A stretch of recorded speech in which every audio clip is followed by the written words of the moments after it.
Hey y'all, it's Julia, and welcome to another edition of Vlog Fridays here on Dr. Princess. This week's topic, we've actually merged Vlog Fridays with the Vlog of the Month Club, so it's a topic for both this week and this month. And that topic is to just rant. Full-blown, angry, uncensored ranting. Here's the thing. I'm not a very angry person. I know you probably get that vibe from me. But you know what? I am a pretty passionate person. So I tend to have quite a few opinions about things. And today's topic is no different from anything else in my life. Something that I definitely have an opinion about.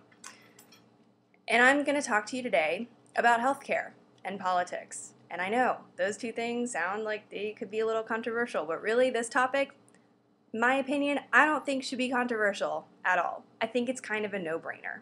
Maybe I'm a little biased, as you can tell. Came straight from work, wearing my scrubs, not really making a fashion statement, just too lazy to change. Also, I thought it'd be kind of fitting for today's post.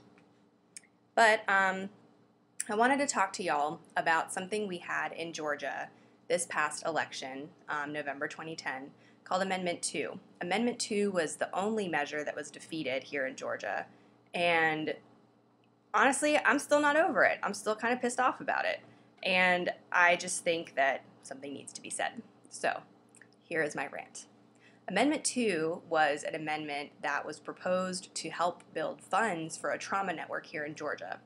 I work at Grady, which is one of the largest trauma hospitals in the country, definitely one of the largest in the South, and it's kind of the only level 1 trauma center in Georgia. There just aren't a whole lot of trauma centers around. Atlanta Medical Center is a level 2, I believe, but level 1 means that it's more equipped to deal with some really, really crazy stuff.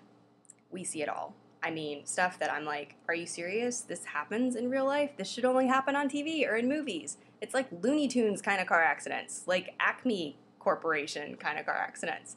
But it's real life, and it happens. A lot of gang violence, a lot of knife wounds, stab wounds, horrible assault kind of stuff, but for the most part, car accidents that could happen to you or me or people we care about. And you think it couldn't happen to me, but it does. It happens to normal people all the time. And so the way that Amendment 2 proposed to raise money for this is by tacking on $10 to your vehicle registration, which makes sense since most of these really horrible traumas are car accidents or some other kind of vehicle. And that money would go to turn the level 2 trauma centers into level 1s, the level 3s into level 2s, so that Georgia isn't putting all of their eggs into one basket with Grady. And a lot of my coworkers, a lot of other Grady employees were like, oh no, won't we lose money over this? They're going to take our patients. That's like taking our business. Really, Grady? That's what you're concerned about losing money with? People taking your patients away? I promise we will still see people that other hospitals would not be seeing, like the uninsured and the illegal immigrants and the homeless. But that's another rant for another day. And I don't want to get too political with y'all, not trying to offend anybody. But yeah, basically $10. Not too bad of an investment to possibly save your life. Did you know that on average, they say you have about 60 minutes of a window between something really catastrophic happening and getting the care you really deserve and need?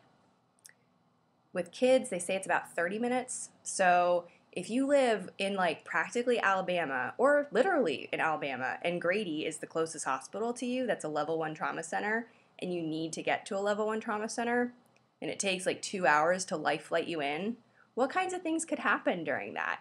Well, if you had broken every bone in your body, you could get all kinds of internal bleeding, possibly lead to organ damage. If you were already bleeding a lot, you could die. It's really serious stuff. And it's just ridiculous that it's like, well, we have to get them to Grady. It's the closest place. So wouldn't you think it would just make sense for everyone to spend $10 a year to just make all these other well-equipped places pop up all over the place so that more people could live? Like, how could that not pass? It's ridiculous. So the reason I'm bringing it up is because I recently read that in 2012, there's going to be something similar on the ballot. This time, instead of tacking on $10 to your vehicle registration, they are going to pull $10 out of your vehicle registration that you're already paying, and it's going to go towards this fund. I don't really know how they're going to pull that off, but if they do, guys, come on. Are you serious? You don't want more trauma centers? You don't want better, more spread out healthcare? You don't want there to be more of these all over the state? You're fine with just one where you'd be like waiting in the emergency room for like 12 hours? Really? You're fine with that? I don't want to be in that car accident. Just saying. All right, that's all I'm saying for today. I hope you have a pleasant weekend, and I promise next week's post will be much more positive. Take care.